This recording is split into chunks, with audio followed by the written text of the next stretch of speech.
Hello and welcome, everybody. Welcome back to Comedian MTG.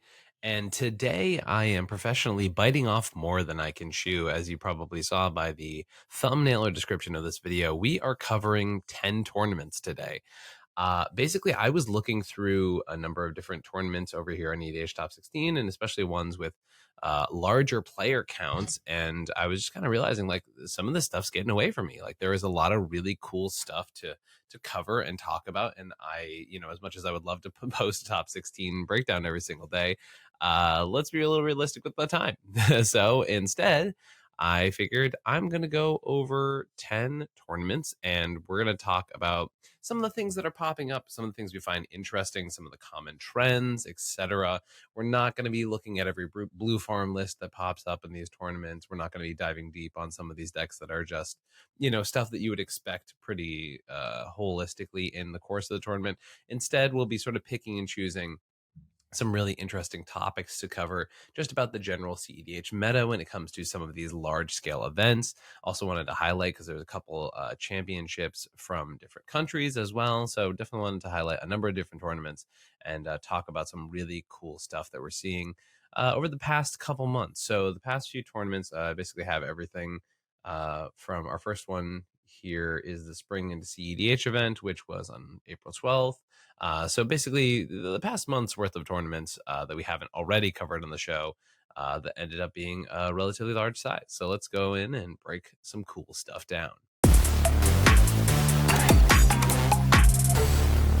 So one thing I wanted to talk about, and we don't have to dive super deep into this tournament in particular, but this is a 64 player tournament, and I believe it was in Ohio, if I'm not mistaken.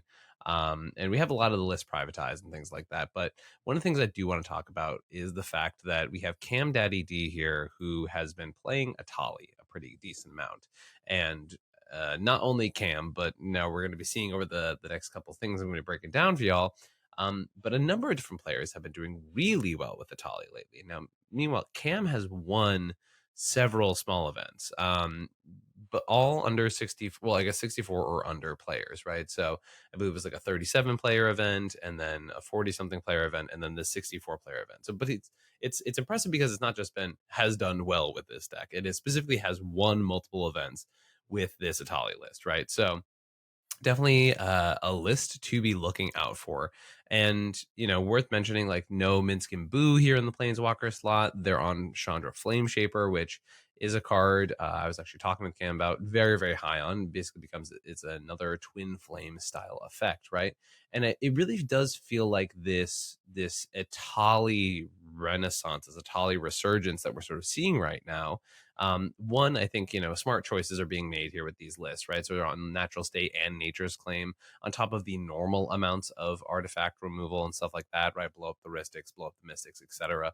Being one of the main things that's holding Storm decks back right now. But the other thing I think we're going to notice, especially over the course of our conversations today, is that decks that are pushing wins, but maybe a little bit more atypically are starting to perform better, right?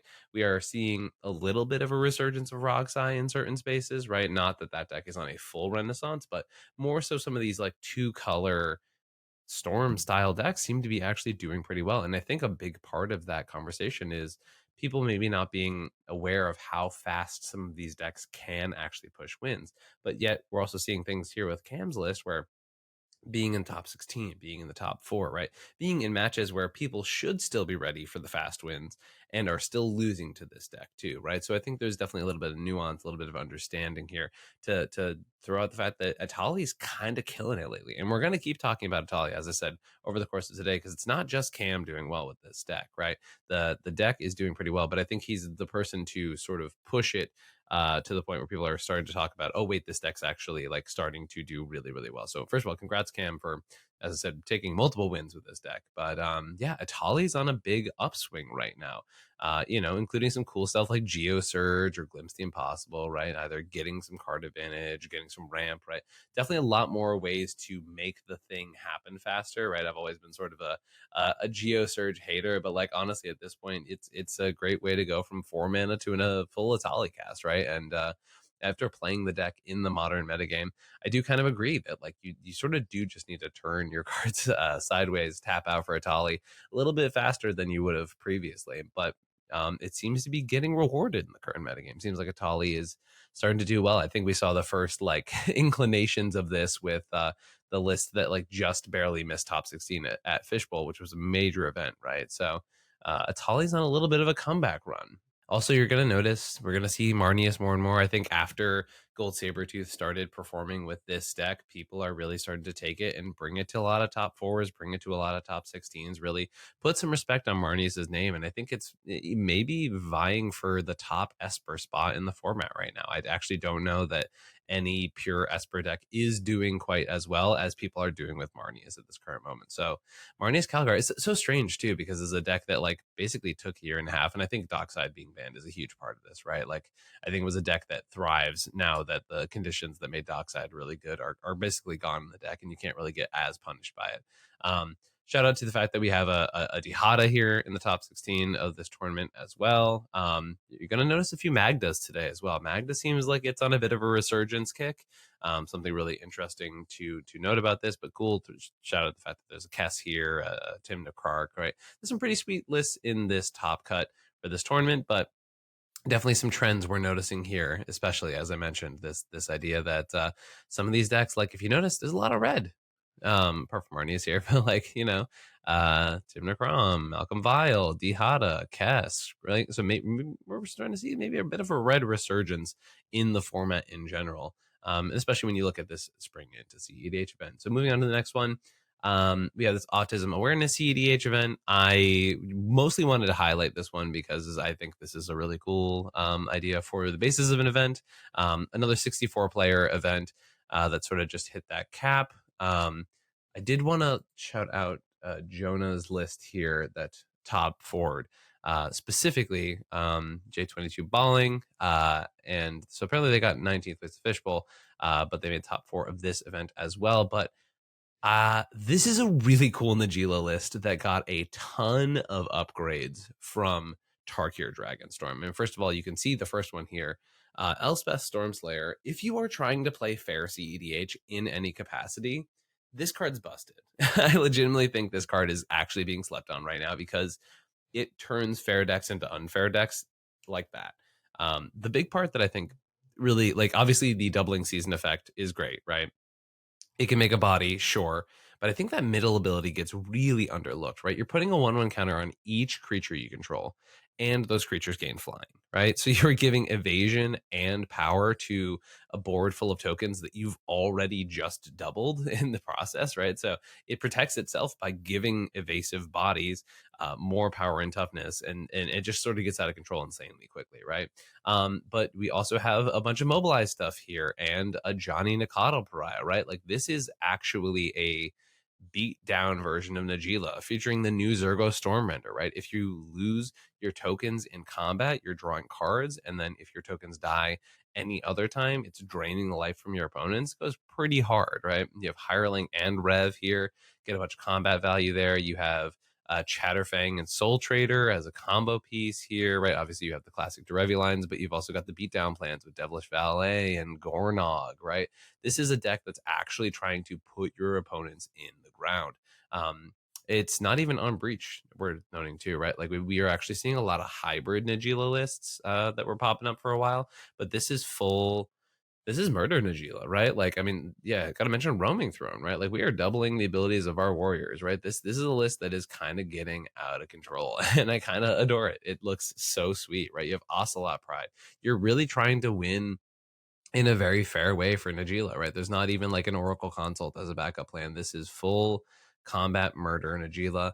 I feel like if I was going to ever sleeve up this deck, I would want at least like one backup plan, maybe more, right? But as I said, the deck was able to take it to top 4 of a 64 person event just by making them have it basically. You have Druid's Repository, you have Derevi, all those for the hard combos, Grim Hireling as well. Reconnaissance totally makes sense if you're going on a full combat version of this deck. Some really really cool stuff to highlight in this different variant of Najeela, and yeah, just good on our top 4 player here for just like having the gall to just go, yeah, let's go full murder Najeela and just see what happens. No backup plans. This is it. I want to shout out some events that I'm going to be at in the near future. We got the Salt City CEDH convention. On my last video, I mentioned that they dropped $100 off of their ticket entry. And it's not just a CEDH tournament, it's a CEDH convention, right? So there's a bunch of perks that you can get access to, which once again, I will leave in the description of this video if you want to attend this event. But it's a CEDH 10K. All the prizing is available, and you can see it right up on the screen right now. Some really crazy stuff out in Utah, and it's going to be a super sweet time out in Salt Lake City. Come check it out. It's the end of the month, May 24th and May 25th out in Utah. Come check it out, Salt City CEDH Con. I will also be attending the Steel City Spectacular as a featured guest. This is a $20,000 CEDH tournament that's being held from August 14th to 17th. Now, if you're a lover of CEDH, or if you're someone who's playing other formats but wants to be in a room where people are playing CEDH, there's a bunch of different tournaments going on with this event. This is just the CEDH main event. It's being run by the folks at Excalibur Events, who are a new company, but they have some familiar faces who are running some things. And so there's a lot of really cool stuff online. They also did a giveaway on a bunch of different social platforms for like a Mox Pearl. So go check out Excalibur Events if you want to jump on their socials, because I mean you're gonna have something cool if you end up winning the giveaway. But as I mentioned, CDH 20K. I don't really know what else to say about it, in the sense that like it is just such an amazing event already ready to be set up. They are trying to fill up the entire thing. I think it's going to be an insanely good tournament. Um, and as I mentioned, the 20K is the main event, but there's going to be tons of stuff available. There's tons of featured guests. There's going to be creator corner areas. I won't be doing one personally, because I know when I'm in tournament mode, I don't really want to sort of mix those two realities. But it's going to be a great time. It's going to be a 3-day event in total, but the main event is going to be or I guess 4-day event. So it's 14th to 17th, right? But the main event is the spectacular 20K CEDH event. As I mentioned, amazing featured guests, amazing time. This is going to be an insane tournament, and definitely one you're going to want to be there for. If you're any convinced that you want to throw your hat in the ring for a CEDH event, this is going to be the good one to go for. So it's going to be in Pittsburgh, PA, August 14th through 17th.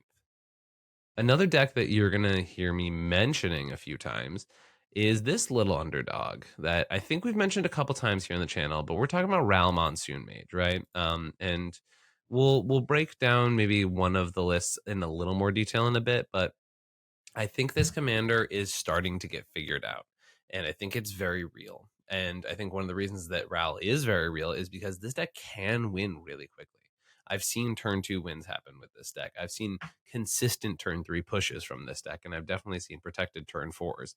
So I think that's something really worth noting, right? And so for those who are not familiar with having played against this deck, right, you have this Goblin Electromancer ability on the top half, right? Instant sorceries cost 1 less. Whenever you cast instant sorcery, you flip a coin. If you win it, you have the opportunity to flip Ral over to its Planeswalker side. If you lose, you take a damage, right? So the idea is you are just trying to cast a bunch of spells into Ral, cast them, because when Ral flips over, you have the static ability. It basically says Ral enters with a number of additional loyalty counters on for each instant and sorcery that you have cast this turn, right? So if you're doing the storm thing, you go like ritual into ritual into ritual into past in flames into ba ba da ba da ba da ba da, boom. You get 6 spells deep, and then suddenly you have this at -8 that you have access to, and this is where the commander really starts to get crazy. So you exile top 8 of your library. You may cast instants and sorceries from among them for free, right? So these decks are super tight, super low to the ground. You have a couple creatures, 27 sorceries, 33 instants, right? So 60 of the cards in your deck proc from your commander's ultimate ability, right? You consistently have access to that.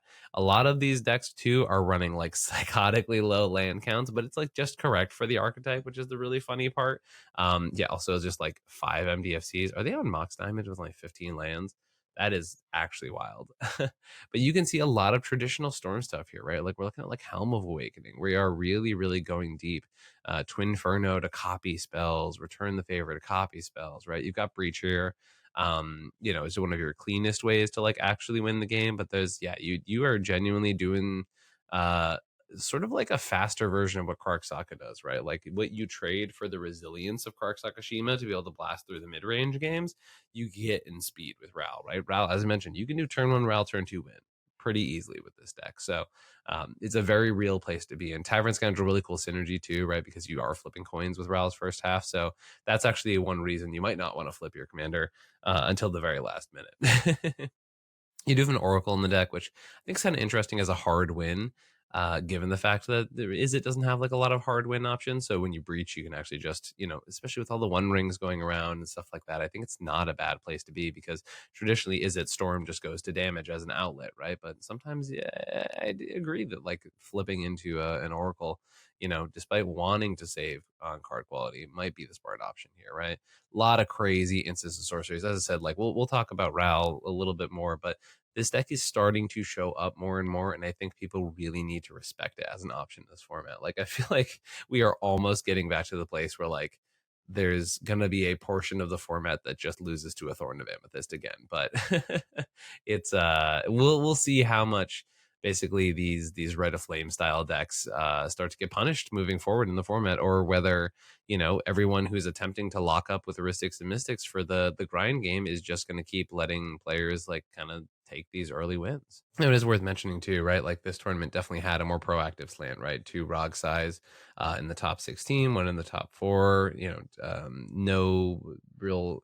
I mean, there's the Sands Blue deck, right? So it doesn't interact in that aspect. So definitely a lot of really interesting stuff here from this top cut. And then we look at the cEDH 5K from Cool Stuff Gaming in Orlando, and we have Blake Geary winning the whole thing with Ral Monsoon Mage, right? So like immediately, just the immediate follow up to this is, oh, by the way, and then the next weekend, boom, this deck took the entire thing down, right? Very similar idea here.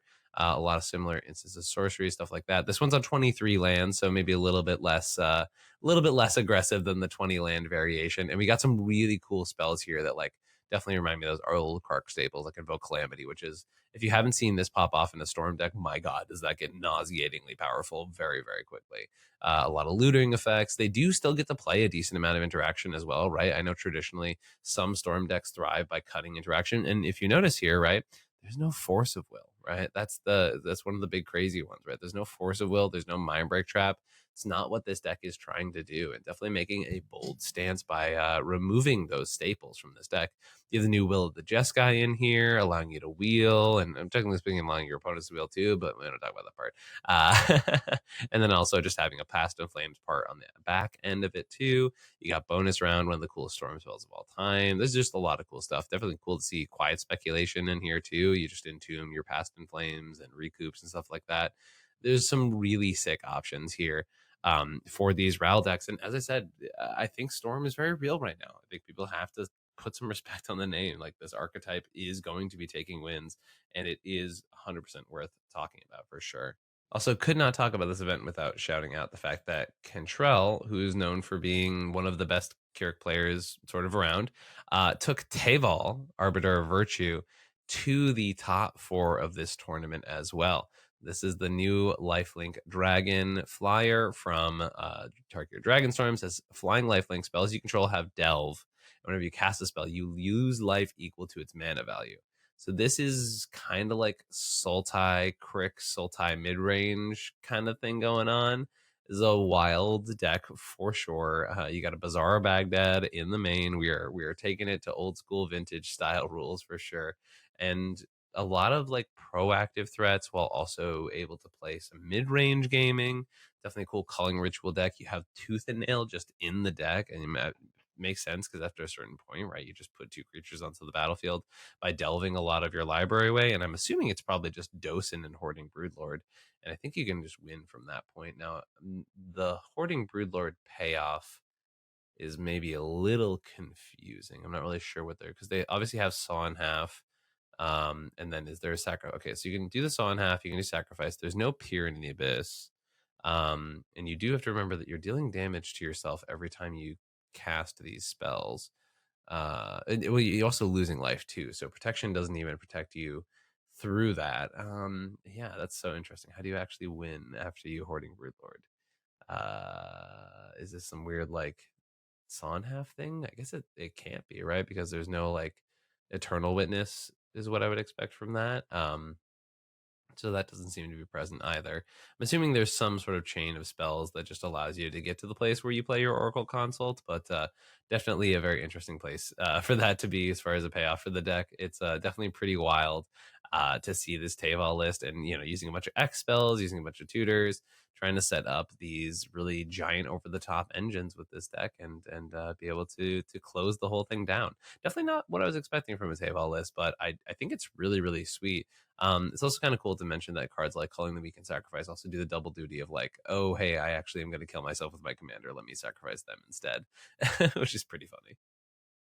You know them, you love them. It is heavy play. If you haven't seen my heavy play ads in quite some time, they have so many amazing new products that they have ready and available. And not only do you have their playmats, you have their dice trays, you have their sleeves, but they have so much more. They have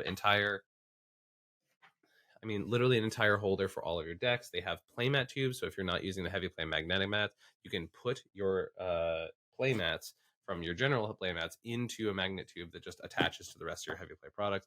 They literally think of everything. They have playmat holders, they have things for your decks, your deck boxes, and the quality of these products is so insanely good. I have been using heavy play boxes as basically my main deck boxes for I think we're getting close to a year now, and there's no cracks, there's no scratches.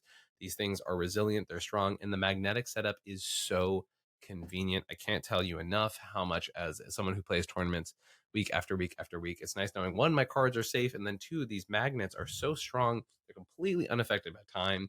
And the fact that my cards are safe, the system is so convenient, and everything snaps into place when you're in the middle of the scrum.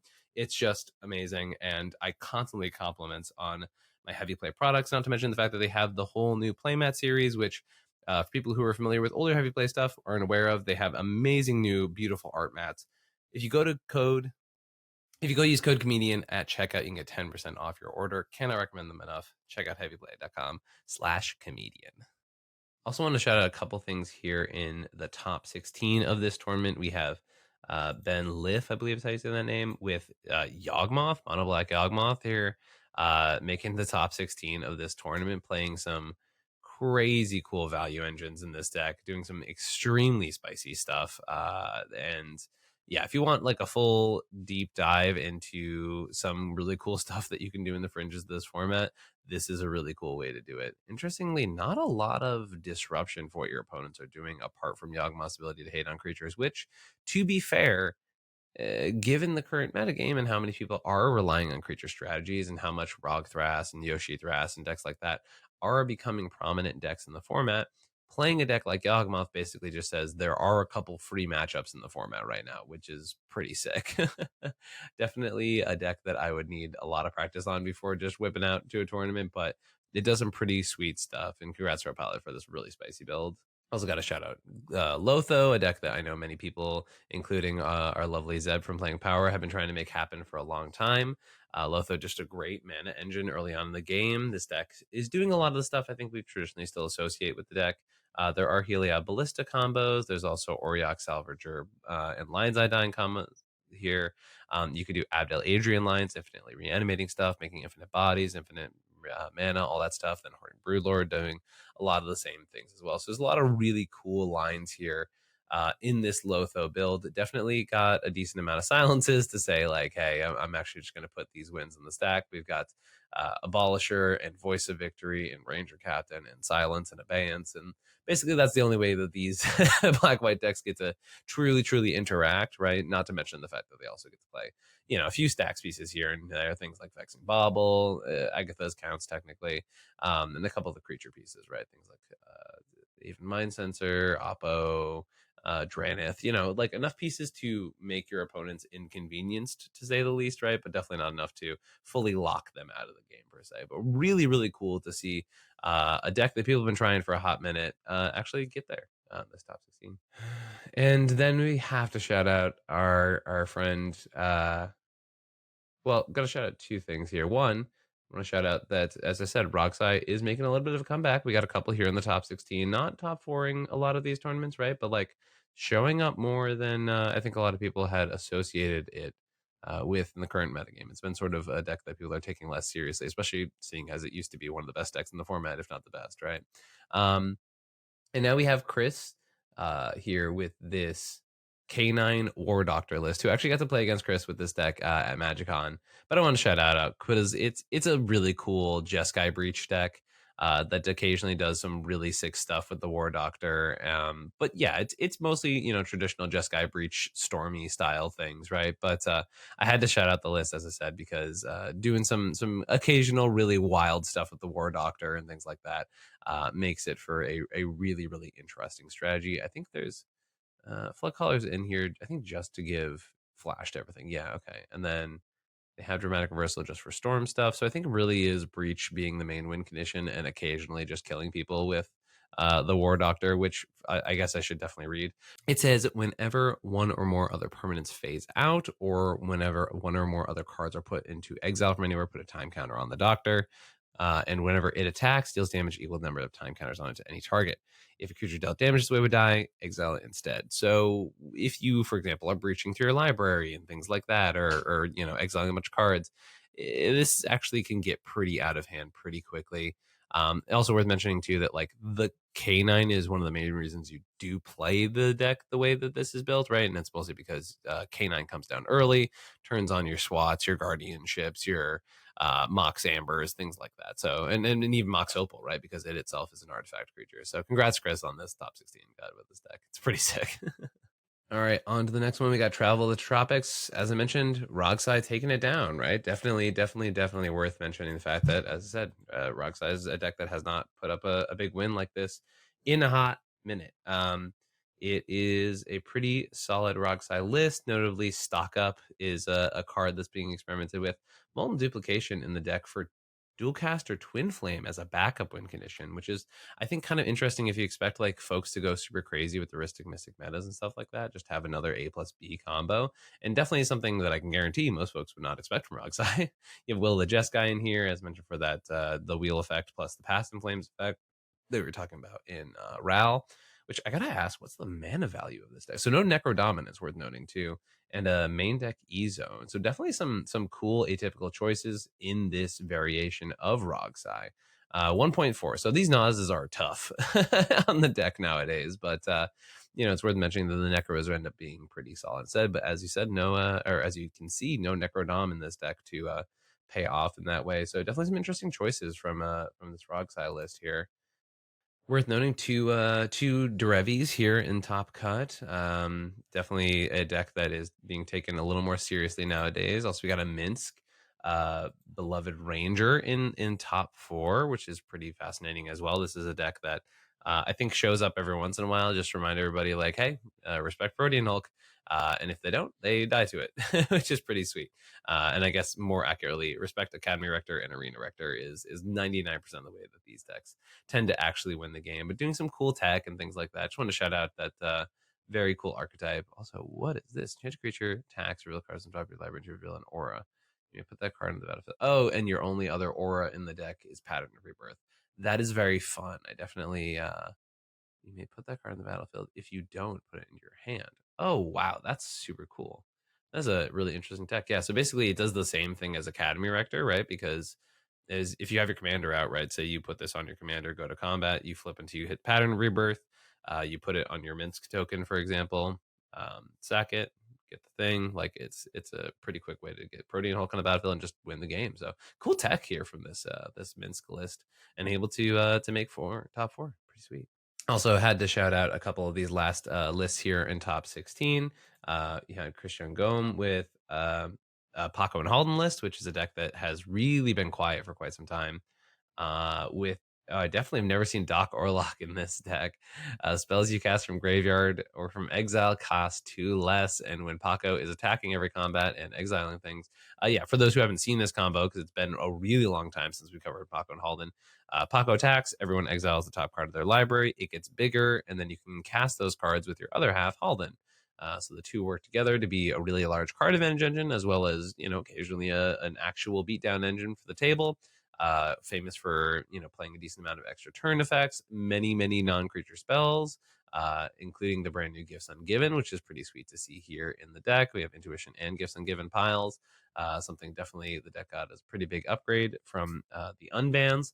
Glacierwood Siege, pretty cool stuff to see here with that. This is a basically a piece that either A, allows you to play lands from graveyards, or B, it's kind of a secondary breach outlet, right? Whenever you cast an instant or sorcery, target player mills 4 cards, right? So if you're casting instant sorceries, you're getting the cards back that are allowing you to recast things out of the graveyard with breach. Pretty sweet piece here for that sort of stormy breach effect. So really cool stuff here from this Paco list.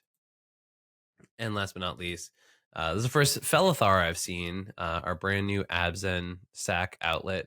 I believe it's literally just as Protean Hulk good. It's pretty straightforward here, right? We've got our Rectors, you got Protean Hulk lines, you've got cool stuff here with like Bright Glass Clear Hulk, but this is a Hulk deck through and through, right? Felithar is here to sack some permanents and put a Protean Hulk on the battlefield. And using that Songbird's Blessing like we just saw, funny enough, I guess this is the new Hulk Spice. When did this come out? Wilds of Eldrin Commander. Oh, interesting. Okay. Wonder why this tech piece is now just being played. And I guess to be fair, a lot of people are not exactly just like chomping at the bit to go crazy for Hulk nowadays. But as a Hulk enjoyer myself, I'm all for it. With MagicCon Las Vegas approaching, ToaMagic.com has everything you need for Magic singles. Come check out their options to order things on their website, ToaMagic.com, and you can actually pick up singles at MagicCon Las Vegas or any events that Toa Magic will be having booths at. They're usually at most of the major events, things like SCGs, MagicCons, stuff like that, and they have a breathtaking amount of singles. They have an amazing inventory, a crazy selection. If you're getting it shipped to you, they have super quick turnaround on shipping. But as I mentioned, picking up at location is such a convenient service. So if you know you're going to MagicCon, if you're going to any other big event that Toa Magic's going to be at, you can order things online and use code Comedian, which definitely want to do that because you can get that online and use the discount code online and then pick it up at location, which is pretty sick.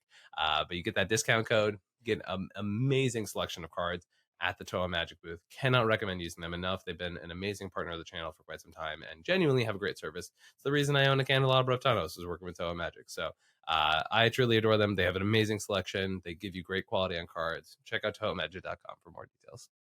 Major shout out to our Italian cEDH players. We have the Italian cEDH Championship here, which is super cool. And no shortage of cool decks, I will say. We have Grixis Marchesa just missing top cut here. We got the Thrasyoshi, which is, I believe, pretty similar to the list that I played and top forward with very recently. Although, yeah, very similar style of stuff. Definitely way more bodies than I think I was playing with the list. But I'm not gonna lie, a lot of these cards are really cool, and I like a lot of them. Like Abhorrent Oculus is one that I think people are starting to realize has potential for some of these CEDH Cradle decks, especially. And also sometimes you can just Neoform your Thrasios into it, which is kind of hot, or Eldritch Evolution your Yoshi or Thrasios into it, and then all of a sudden you're manifesting Dread on every opponent's upkeep, which I can imagine gets out of hand relatively quickly. You've got Peregrine Drake here too, so backup for the Cloud of Fairies style combos in the deck, which is pretty sweet. I know when I was playing Cloud of Fairies and Peregrine Drake and Loot, I was having a lot of fun with that as sort of an archetype definer. So I wouldn't be surprised to see Cloud of Fairies. Peregrine Drake, Cloud of Fairies is seeing plenty of play. Peregrine Drake, I think, is the one seeing a little bit less play. Definitely cool to see Gifts and Intuition here. Worth noting, yeah, there's just 0 counter spells in this deck. Huh. Okay, cool. Yeah. Who needs interaction? Intuition piles, gifts piles. You're just trying to go. This is a deck that is going burr. I don't know that I like love the idea of not even playing something like Fierce Guardianship, right? If you especially like you're playing 2 of the lowest costing mana value commanders in the format, and so like why not take access to those cards, right? That might be my only criticism with that choice there. I mean, apart from the fact that I'm someone who will just always play interaction, right? But like, I think if you're going to do this take, I think maybe a middle ground that may not be as extreme might be a little more prudent. But very cool idea for a deck here. You got 40 creatures. You are clearly trying to go super heavy on Cradle stuff. And basically say, hey, instead of interacting with the board, what if I just played a bunch of things and won the game? Which Hell yeah. I mean, that's why we are seeing things like Atali and Ral and Rogsai start to pop up more, right? Some people are just saying, hey, what if I win instead? Worth noting, Sisay is on a bit of an uprise too. A lot of people, for prospective Sisay pilots out there, definitely check out Frostcliff Siege. People are really liking the teamer mode where creatures you control get 1-0, trample, and haste. Very good time to be a Sisay player if you like that spell. Although, also a good reason to be playing Sisay is you got a little love for a little guy Deadpool. This is the first Cecily Wernog I've seen in a hot minute. The deck was sort of I think people really lost the appeal to it when they realized you couldn't dockside combo with the deck anymore, right? And then it was just always, being compared to Blue Farm, this deck was always, okay, well if you want lean to the ground Blue Farm and you want dockside combos, you play this version instead. Now you have Hullbreaker still doing that, and I guess you can't do Flood Caller stuff because you can't play your commander over and over again. I mean, you can do the combos, and they are actively here in this deck, right? But your commanders don't exactly work as an explicit outlet for the Flood Caller combos, unfortunately. Um, so you have to basically generate infinite mana, and then for every non-creature you're able to draw off of cracking clues, you have to hope that you are able to manually go through and draw enough off of clues to like get to that next level is basically the idea there. So pretty crazy stuff there. But apart from that, very proactive blue farm style deck here, right? What you lose in card advantage in the zone, you gain for a little bit of extra proactivity and some of these, funkier secondary win options as we see here in this deck. Gotta shout out. Gotta shout out the top 16 cut from the Mimeoplasm. What? The Mimeoplasm definitely has not seen play outside of that Mimeoplasm only tournament that happened a little while ago in forever. I mean, this deck has just not put up any results in quite some time. So super big shout out to our pilot here.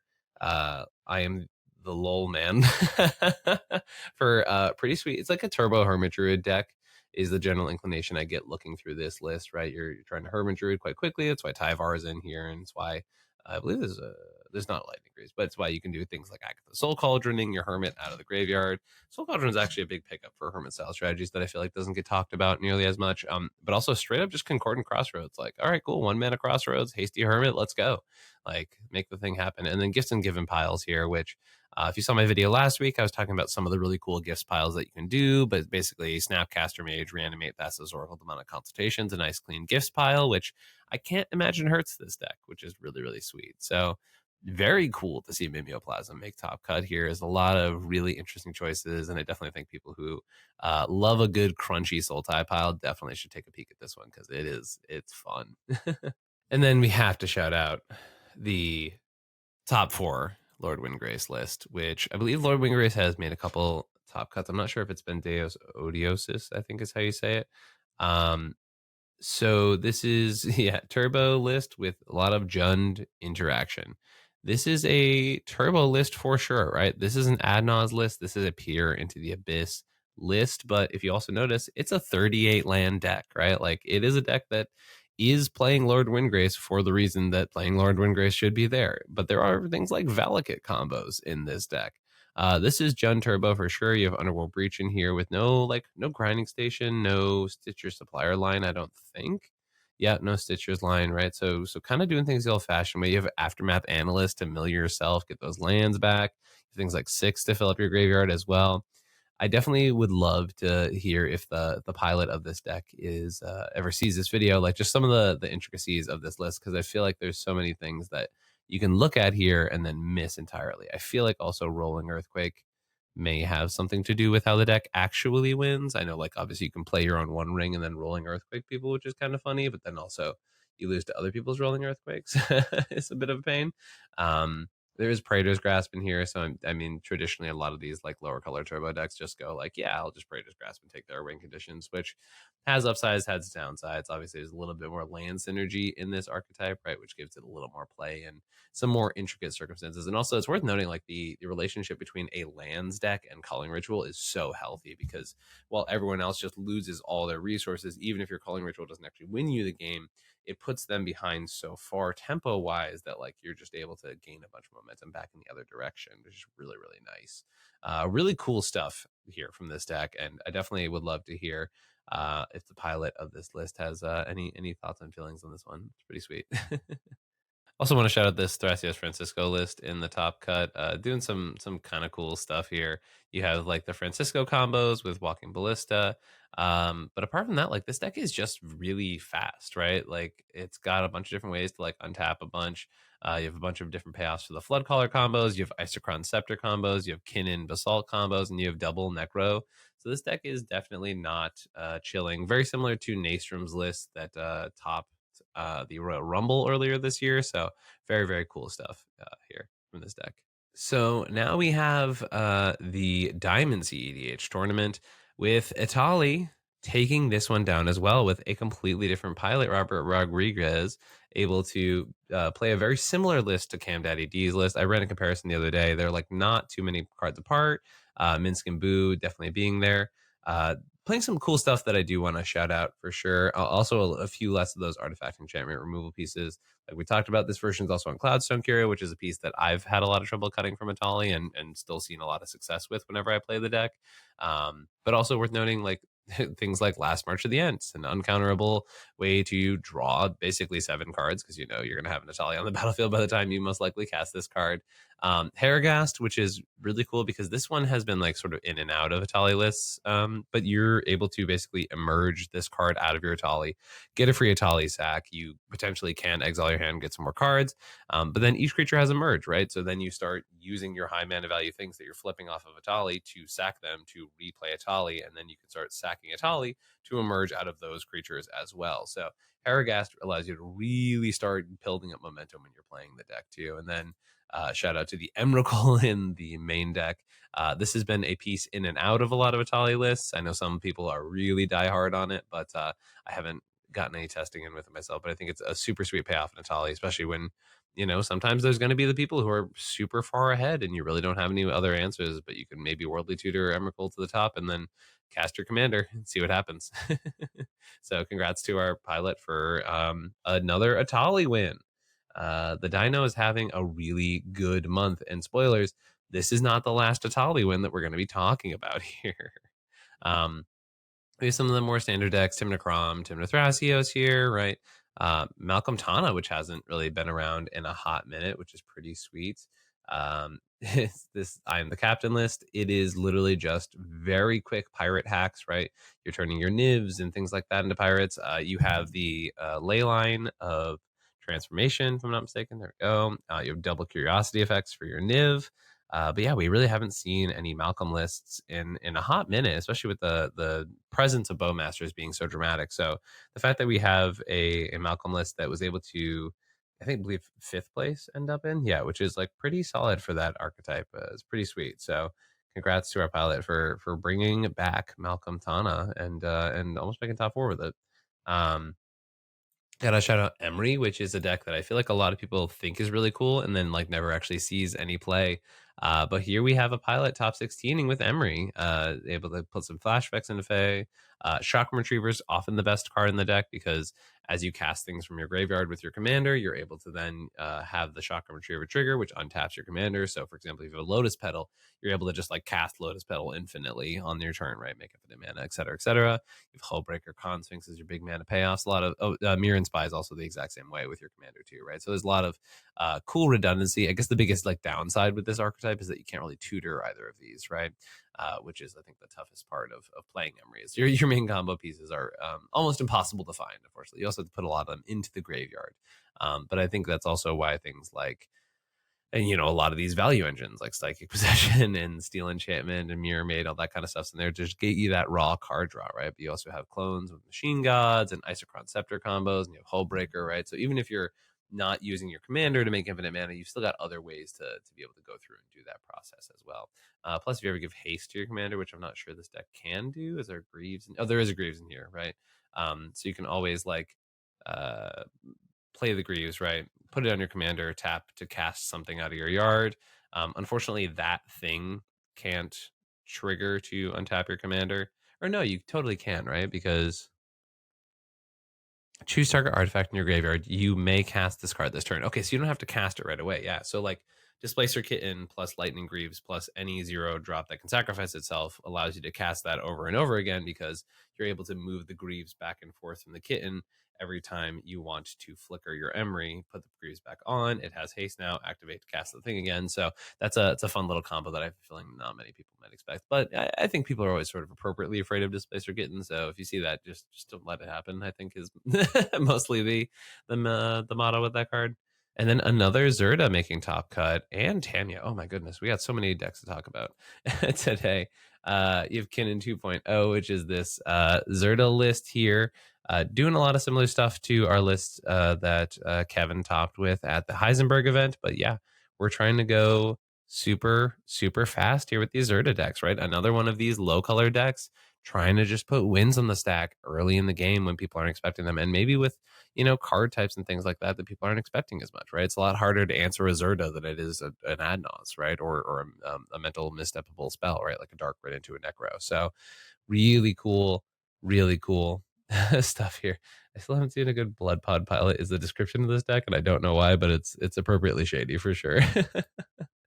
And then we have Tamio, which is like one of my pet project decks that I never have the actual time I would love to work on for this deck, but I adore this archetype. It is super out there. You were trying to flip over and ultimate this Tamio as fast as possible is like 90% of the demographic of this deck. You got a bunch of different ways to proliferate or double the number of counters on your commander. There's also a number of people who play some infinite mana stuff here, right? Like so Kinnan and Frezzik Etched here are going infinite with the Basalt Monolith. You have things like Ickermoon Goblet, which gives the ability for all of your planeswalkers to just start proliferating. So you're proliferating until basically you get to put half of your deck in your hands. You can do things like Rad Storm, you can do things like Ripples of Potential, and now this deck has Gifts Ungiven, which is pretty sick. Definitely a very controlling archetype, right? A lot of free interaction here. You're trying to draw cards and flip your commander, and then you are trying to ultimate your commander, and then I guess the not many ways to like actually win the game I'm seeing with this deck. You just make infinite mana and then are you just trying to like infectious bite people? Yeah, okay. So then you usually use a spell like infectious bite or prolect fire resist, give everyone a poison counter, and then hopefully your storm count is high enough where you can like rad storm, put them up to 10 poison, win the game is I believe 90% of the idea with the deck. But pretty cool to see Tamio make a top 16 cut. I know it's been done every once in a while, but this is a deck that, as I mentioned, like is kind of been a pet project of mine for a little bit, and I haven't gone back to it, even though I like truly think it's so cool. Because I don't think it plays like any other cEDH deck, right? Like you sort of basically get this mini game going of like, all right, when are they going to draw the third card? And when they do, are they going to be able to, string enough spells together with duct tape to basically flip and ultimate that turn? Surprised too, did not see there's a 3-mana spell that's name has escaped me that allows you to like cast non-creatures and proliferate every time you do. And I'm definitely a little caught off guard to not see that here in this archetype too. So I am, but pause in the middle of this video to say I'm so proud of you all, cEDH community, for people are showing up with cool stuff, right? Like, yes, we've powered through several Timna Crom lists and Rog Thras and Thrasios Timna and a bunch of different archetypes that are out there right now that are known quantities in the format, right? I think for every spicy deck in these tournaments, there's at least one deck that is, well known, overplayed, maybe even said, but that being said, like there's people out here putting in good work to bring archetypes that are not as frequently represented and show up and make top cuts with them. So I am just proud of our community for pushing the boundaries of what cEDH can be defined on. It's literally what I've been trying to do since day one of this format is expand the format, bring new archetypes to the front of it, and also the fact that obviously my favorite commander is winning a lot of games is making me really happy. I'm not gonna lie. So congrats to Robert once again for the win here. And if you're seeing all these cool decks and from these awesome tournaments today, and you want to take the next step up in your cEDH game, feel free to hit me up. I do cEDH coaching as my full-time gig. It has been going really well right now. I was traveling for my wedding, but now I am back and basically starting on 5/12. I'm back in the office doing my normal thing, playing a bunch of cEDH and doing a bunch of cEDH coaching. If you don't know my resume personally, I have more cEDH wins with different decks and different archetypes than basically any other player. I'm probably the longest cEDH tournament grinder in the world right now. If you're curious about any of that stuff, feel free to hit me up. As I mentioned in my last video, I've actually dropped a race recently because there's issues with tariffs going on in the US, and I know it's affecting people financially. And a goal that I've had for a long time is to make coaching accessible. And so part of that process means I want people to feel comfortable being able to sign up multiple times, things like that. So drop rates, because I want this to be a service that is accessible to folks. So if you're curious about any of those details, reach out to me. I have a whole thing that I send and have a full spiel. So hit me up at comedianmtg@gmail.com or any of the places in my link tree.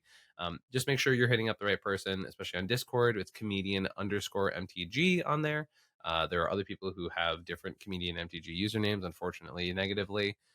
They took those for not great purposes. So just make sure you're hitting me up in any of the places. So comedianmtg@gmail.com. And if you're curious if any of the places are being right, they're all in the description of this video. So check it out. We still have 5 tournaments to go through, so we're going to get a little bit faster as we go through. Really going to talk about the big ones. First of all, shout out to the cEDH National Tournament, 101 players in Mexico. Very cool to see that. A number of the lists, unfortunately, did not make the final cut as far as the EDH Top 16 is concerned, but really cool to see Jeru and Hazaret, a deck I've literally never seen in this EDH tournament before. I know people were talking about it potentially being played, but we'll definitely have to read that one. As long as you have 1 or fewer cards in hand, this commander has vigilance and haste, and when it attacks, look at the top 6 of your library. You may exile a legendary creature, put the rest in the bottom, and until the end of turn, you may cast that spell without paying its mana value. So, hey, look, a bunch of giant, insane legendary creatures. You have things like Rhea, reanimating creatures every turn. You have Emrakul and Ulamog and Kozilek and Eleshnorn. This deck is sick. It's like legendary beatdown typal, which is so freaking cool, and like actually not that many stacks pieces, to be frank. I'm like a little bit surprised by how little this deck gives a F about what your opponents are doing and how much it's just trying to dead people so fast. So this deck is actually kind of wild to look at. It does a lot of crazy stuff. I'm assuming the lack of Mox Diamond in the deck is more so a budget choice. So I'm assuming that potentially this might have been a no proxy tournament, or it could have just been a choice from the individual who is playing the deck in general. But absolutely wild to see this sort of legendary beatdown deck with I mentioned very few disruptive pieces, able to take down a top 16 slot in the cEDH national tournament in Mexico. I also want to shout out seeing Atali in here in top 16. It's been a deck that a lot of people have not been doing well with in the post-ban metagame, especially with the loss of Jewel Lotus and Mana Crypt, making Italian a lot harder to cast. But this one's actually also just kind of a return to form, right? Like this is traditional control Italian, whereas like I think some more hybrid mid-range Italians have been showing up lately. But here we have a control Italian list making the top cut on Labman and Thoracle. A Harbinger, definitely a good way to stop your opponents and slow them down a good bit, even though you're on a Tainted Pack mana base, right? Which definitely has some downsides as far as your strategy is concerned, right? Because you get 2 swamps basically, which is kind of cool. But this deck, it's also a deck that can thrive with just a bunch of blue mana too. So cool stuff here from this deck. Also, major shout out for the pilot for playing Reliquary Tower, because I think like when you're playing Talion, it's probably just a good choice. I should say when you're playing Talion and you can afford the slot. Also throwing out the fact that we have Keurig, and the fact that this tournament was won by Rocco. Rocco's just one of these decks that we keep talking about where it's like as soon as people get comfortable with Rocco and they stop respecting it, it wins. And wins enough to take down an entire tournament, which is pretty sick. You have Double Rector package, which I think is very clearly proving to be the best way to play Rocco right now. And there's a lot of really cool stuff here from this list. So congrats to our pilot for taking the whole thing down with Mr. Cabaret Gator, Rocco himself. We have CH 1K, Win a Guy's Cradle, which for a 1K and Win a Guy's Cradle, 94 players, pretty good attendance for this tournament. Worth noting, two ROG size here in the top cut. As I mentioned, the deck is on an upswing, right? On a comeback, maybe. You know, this one's definitely playing a few less spicy options than the one we were looking at earlier. Chromatic Star was one of the first like post Dockside decks. It's a pretty traditional version of this deck. I'm curious to see if this other one is also running a pretty traditional list. Yeah, pretty like almost exactly the same deck. Actually, it's really funny. But cool for those pilots for top pouring. Another 2 spots in the top 16 bought up by Atali, which is super cool. This is a very Grixis forward I feel like top 16 here in this tournament. Definitely a lot of more proactive decks here in this event, and also seems like the wins were very top heavy, right? Like 502 42 41 41 41, and then it goes down to like 113 2-3, right? Like so our top players in this tournament were just literally gobbling up all the wins in this event, which is pretty sick to see from a definitive place. And then a lot of cool decks right here at just sort of the fringes of just missing on top cut here. But congrats to our pilots for winning this one. So we have the Madrid Games Con, which is a pretty sweet, another international tournament, which is awesome to see here. Obviously, Tim Necrom being able to take down the entire thing, but we want to talk about Kenrith here in the top 4, because Kenrith has been sort of falling out of favor after the loss of Dockside, but we're able to see kind of a cool list with Kenrith here. The fact that Bergie is definitely a very atypical choice here. As you can see above, we have that Chatterfang Warren Soul Trader combo, which is definitely popular among Kenrith pilots. We have Gibson, Given, Intuition, and Adnaz. So this is definitely one of those more 5-color good stuff Kenrith lists, right? Has one sort of infinite combo in the deck as far as infinite mana into Kenrith with Warren and Chatterfang, and then just Oracle Console, doing breach stuff. There's Kinnan in here, but literally just for value, I'm pretty sure. And I think Bergie is sort of a really good indicator that the deck's definitely a little bit more proactively inclined, right? We're taking advantage of the fact that we have like double abolisher style effects in this deck, and then apart from that, just kind of a smattering of the best cards here in this solid 5-color pile of a Kenrith list. Got to shout out the Winota in top 4. Winota's been a little bit out of the top pods as of late, occasionally just sort of popping up and saying, hey. We got our new Falcon from Assassin's Creed. You got the removal spell on a body here, Mana Sentry, back on Thalia effects, which I know have been sort of less popular within the Winota pilots, but this is definitely a top and heavy version of Winota. You got Kiki Felidar too, which is not always played in the deck. You've got the overpowering attack from Assassin's Creed, 3 mana, extra combat effect, pretty sweet. Reconnaissance there, doing the same thing we talked about in that combat Winota list earlier, or combat Najeela list, but 26 lander. This is a slim deck. Wowee. I've never seen a Winota with that few lands. That's kind of crazy. And then we have the new Windcrag Siege, which is a great feature. If you choose the Mardu mode, you get 2 Winota triggers for every creature, which I would hope wins you some games. So this version of the archetype playing. Oh, yeah, we got to shout out the fact that they're on Clarion Conqueror in the list, too, right? The brand new stacks piece from Tarkir Dragonstorm, which is a card that does actively shut off multiple things in the deck. And our pilot here saying, yeah, don't really care if my opponents are dead. I'll just use it to beat down. Shout out to Frantic Scapegoat, a deck or a card I'd never expected to see in Winota, but it's pretty sick just having that psychotic face staring back at me. This deck list. We have another placement here of Ral and Marnie, as we mentioned, a Tayam top cut, which hasn't happened in a hot minute. But also want to shout out the fact that someone made top cut with this tournament with Zakama, Primal Calamity, the untapping dinosaur. For those who haven't read it, because, it's been a while since we've seen anyone even attempt something cEDH with this. But when this commander enters, you can untap all lands you control. It has multiple modes to it to do 3 damage to a creature for 2 in a red, 2 in a green, destroy target of enchantment, or 2 in a white to gain 3 life. Now, we'll say pretty good against Ristics. But yeah, this deck is doing some crazy stuff. It's got a few stacks pieces in here. Got Interrupter, got Mind Sensor, a few things like that. I've got a couple ways to sort of lock our opponents out of casting spells. You got Felidar Kiki combos in here. I'm seeing Squee, which means this is a food chain commander, which is kind of interesting because with Zakama, I mean, you can cast Zakama over and over again. You can infinitely untap your lands. And what that's basically going to do is just give you infinite life, infinite creature damage, and infinite artifact and enchantment removal. And then I'm wondering if any lands might be win conditions, which, as I figured, it might be. As a Shivan Gorge here, right? So if you're casting Zakama over and over again with Food Chain out, you're able to untap and ping your opponents to death with a Shivan Gorge, which is, if nothing else, an incredibly based way to win the game. I guess also worth mentioning, Bonder's Enclave allows you to draw through your entire deck too. So that's another good way to assemble a win condition together.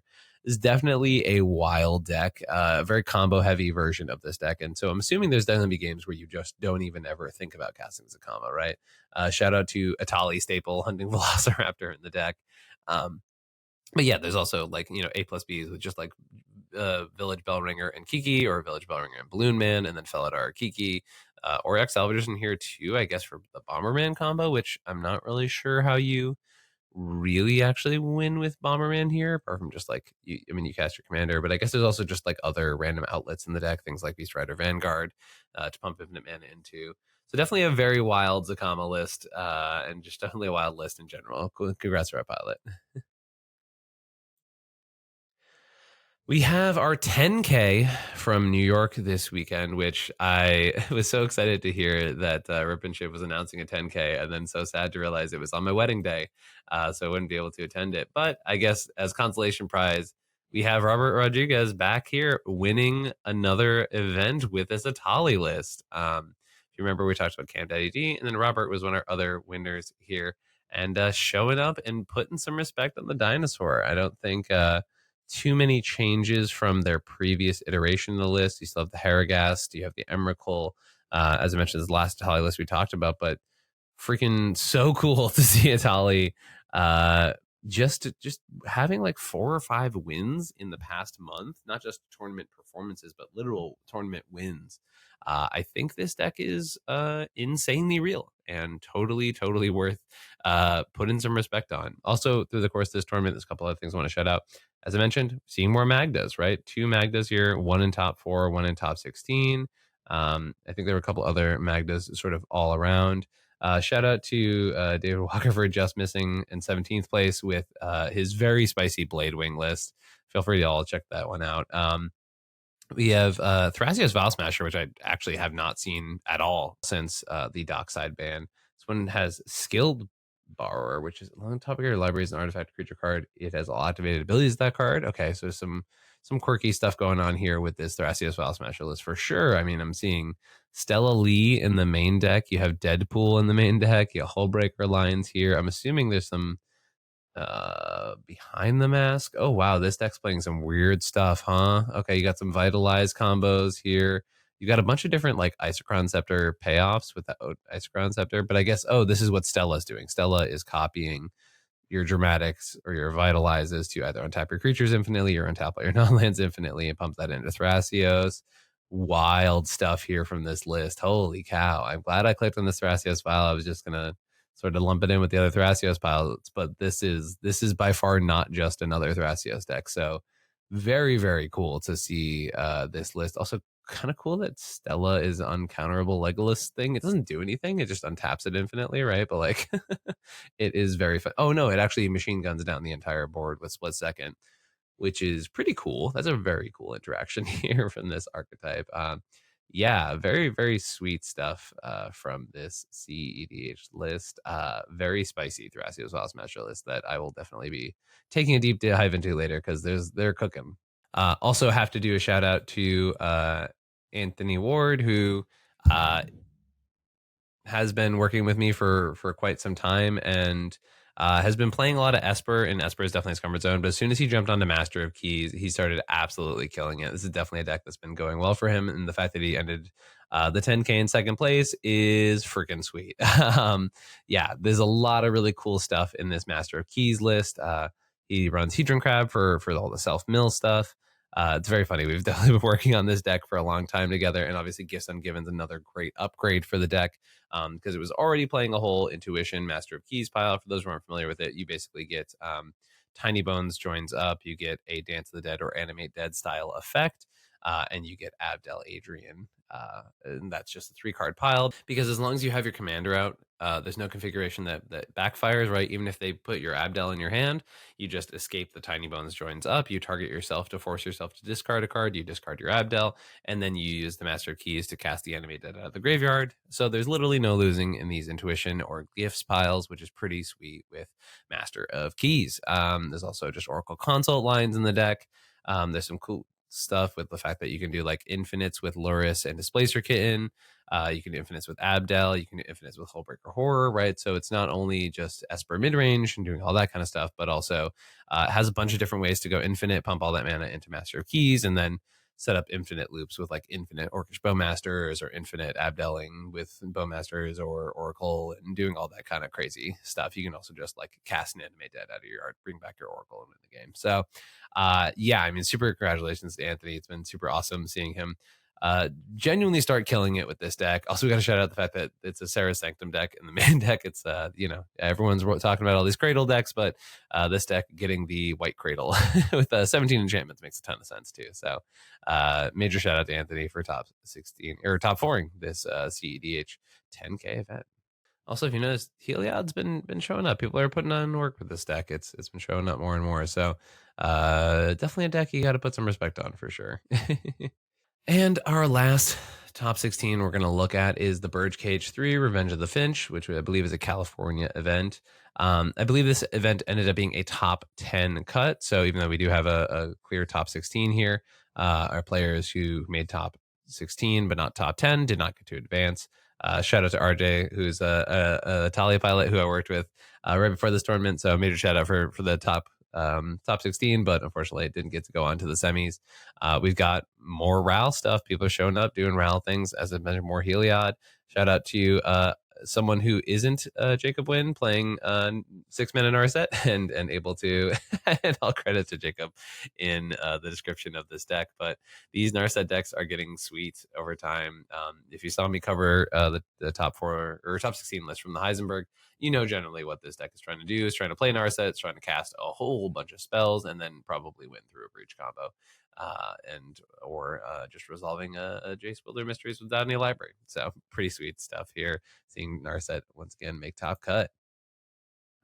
Also wanted to shout out Wayne here with this also Zerda deck. Zerda's killing it. Wayne did pretty decently at the Heisenberg with this list, but definitely I think moved the deck a little bit closer to um, what was being played at the Heisenberg by Kevin when he top cut it here. And I know they actually all sort of work on the deck within relative proximity because the Zerda community is pretty tight. But here we have Zerda once again showing up, putting fast wins on the stack, having a lot of silence effects, and making a top 4 cut. So congrats to Wayne on making top 4 with this Zerda list. The Zerda community is showing up and making the Fox a name to respect. This deck is still putting up results here, and it's potentially one of the faster wins in the format, right? It's not the most interactive deck in the world, but it does have options, it does have tools.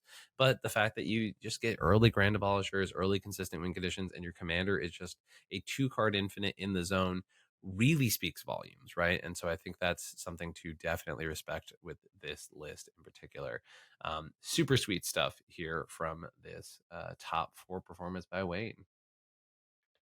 Also, good mention that there's just like a Godo backup plan in the deck. Just Godo Helm. It's one of the backup win conditions, not to mention any sort of keep breach stuff. But like, yeah, just Godo Helm, just in case any of the infinite mana combos aren't working. Maybe you just got to Godo people to death. And also worth noting that like Godo is in itself, despite being a backup combo, is also an infinite mana outlet because as long as you have a single red source, you just get to go infinite colorless mana, play Godo, go get Helm, equip Helm, win the game, right? So yeah, gotta love all the Zerda innovation for sure. And we have another RAL here in the top 4 by Jesse. You got Elsha too.